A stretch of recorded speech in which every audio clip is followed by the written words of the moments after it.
Nashukuru sana. Leo tarehe 16 mwezi wa 3 2025, kamati ya kudumu ya Bunge ya Elimu, Utamaduni na Michezo tumetembelea Chuo Kikuu cha Dar es Salaam.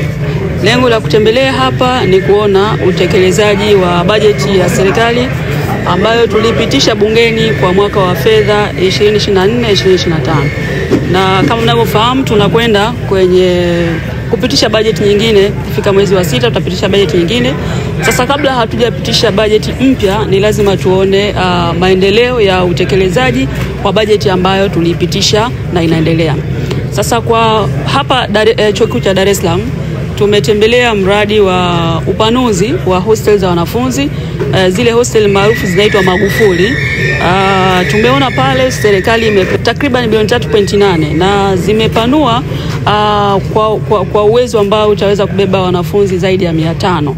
Hili ni jambo kubwa, tunaipongeza sana serikali kwa kuona namna nzuri hiyo ya kuongeza makazi kwa wanafunzi. Kama unavyofahamu, hapa Chuo Kikuu cha Dar es Salaam na vyuo vingi vya Dar es Salaam, wanafunzi wana shida kubwa sana ya makazi.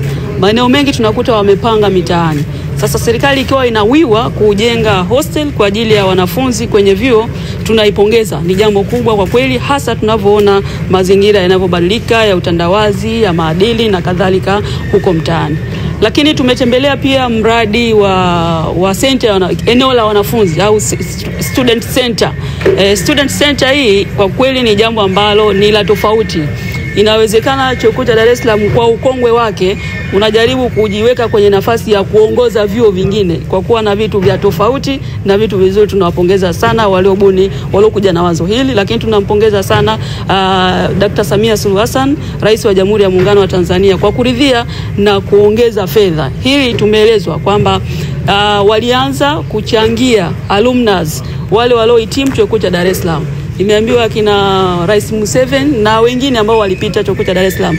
Na mimi pia nimepita hapa. Kwa hiyo sisi wote tumechangia zaidi ya bilioni 4.4 ambayo imeweza kuanza ujenzi wa jengo hili. Jengo ambalo kwa kweli litakuja kuwa kivutio kwa wanafunzi wa Chuo Kikuu cha Dar es Salaam na nje ya Chuo Kikuu cha Dar es Salaam.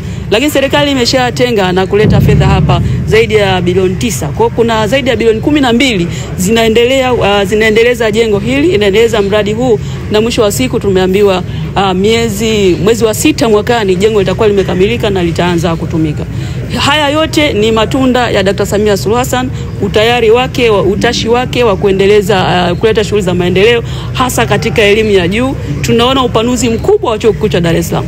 Lakini tunapoona huu upanuzi, tunapongeza waanzilishi wa Chuo Kikuu cha Dar es Salaam kwa kuwa na uwezo wa kuona mbali na kutenga eneo kubwa ambalo hata sasa tunavyopanua, tunavyoongeza majengo na miundombinu mingine inakuwa kwenye nafasi nzuri, sio kwa kununua tena wala kutoa mafidia na kuvunja manyumba mengine, lakini hapana, wana eneo la kutosha. Kwa hiyo miradi hii yote inawekwa katika mazingira ambayo haigaramishi kwa sehemu kubwa serikali. Kwa hiyo tunapongeza, tunaona mtiririko wa fedha unakwenda vizuri. Tunapongeza sana Wizara ya Fedha chini ya Mheshimiwa Mwigulu Nchemba, lakini na serikali kwa jumla chini ya Dr. Samia Suluhu Hassan.